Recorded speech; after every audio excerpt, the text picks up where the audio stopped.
My father's experience really inspired me, and I was looking at him as a hero. And once time when he had a session during his tribunal in the Supreme Security Court, I came to hug him, and one of the military police prevented me. So I have a kind of fight with the officer then, and I just promised my father. I was 12 then, and I promised my father that when I grow up, I will be a lawyer to defend the political prisoners.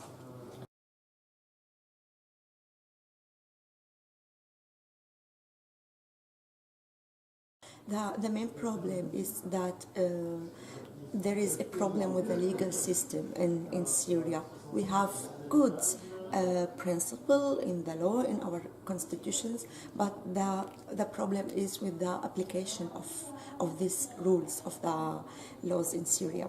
And for the prisoners of conscience, for the cases related to freedom of expression, we have many problems, because we have two main courts responsible about these cases in Syria, and both courts are exceptional courts. We have the military field court and the court of the counter of terrorism court.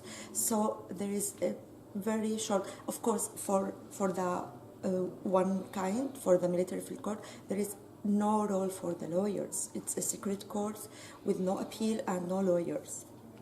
But the other court, we can tell that this is a court. This is because the main decision is made by the security forces in Syria, not by judges. So our role is so limited, and we are the human rights lawyers.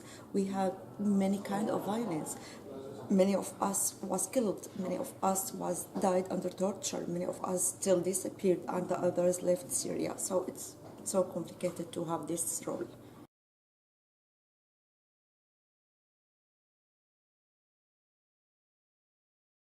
Besides of my participation in the peaceful demonstration in Syria, I worked basically in raise awareness about the human rights principles with the Syrian community, because most of the Syrians don't know anything about their rights.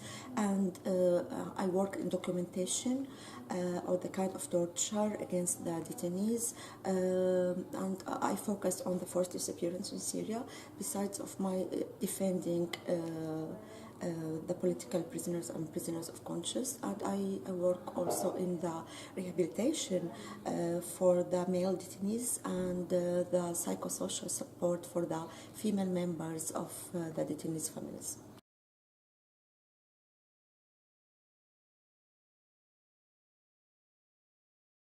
First of all, I would like to tell them that our law is so similar to the French law, because you know the relation between Syrians and French, and this has inspired us as lawyers in Syria so much, beside of the principles of the French Revolution. And we are working so hard to achieve these principles in equality, justice, and freedom, and we hope to learn from their experience, and someday maybe we'll have kind of workshops or conference together to share the experience.